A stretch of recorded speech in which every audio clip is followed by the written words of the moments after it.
To fa mai saurare, shin ko ka manta cewa shahararren mawaƙi wato Nura inuwa ya wallafa waƙa a shekarun baya wacce lakabi da gudun wuce sa'a.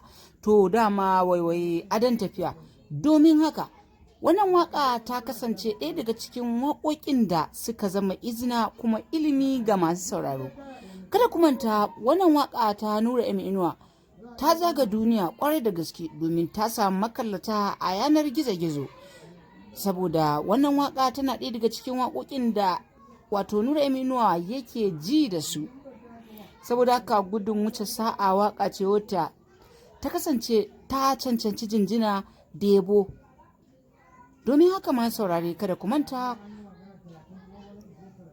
Nura inuwa ya wallafa wannan waka a shekarun da suka wuce a baya, amma yanzu za mu tuno muku da su inda ka kasance shahararren wato fitaccen wanda yake sauraron waƙoƙin Nura inuwa.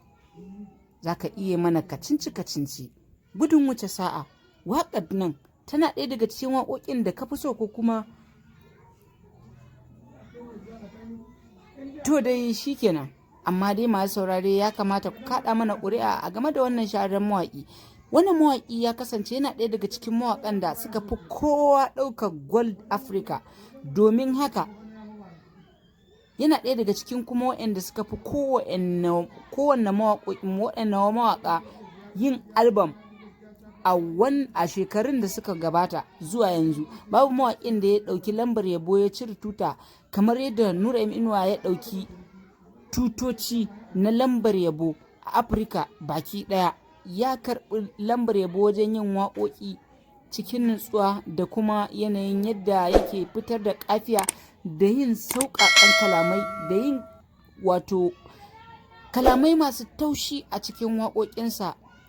Saboda haka ga kuma shahararriyar mawaƙiya wato Fati Nijar, tare da ita aka yi wannan shahararriyar waƙa. Saboda haka dole ma wannan waƙa ta fita ta ƙayatu yanda ake so. Saboda wannan mawaƙiya tana ɗaya daga cikin mawaƙan da ita ma in dai ta yi waƙa takan samu mabiya sosai. To kuma aka haɗa gwarzaye biyu wajen yin wannan waƙa. Gashi wannan waƙa ta zaga duniya yanda ake so. Ya kamata mai saurare ka rubuta gudun wuce sa'a wato Nura inuwa gudun wuce sa'a domin sake sauraron wannan waƙa ka maimaita ta ka ji irin daɗin da ta yi a baya.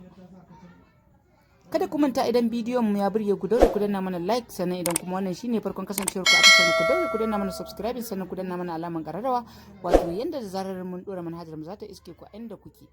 A dinga yi mana comment. Mun gode.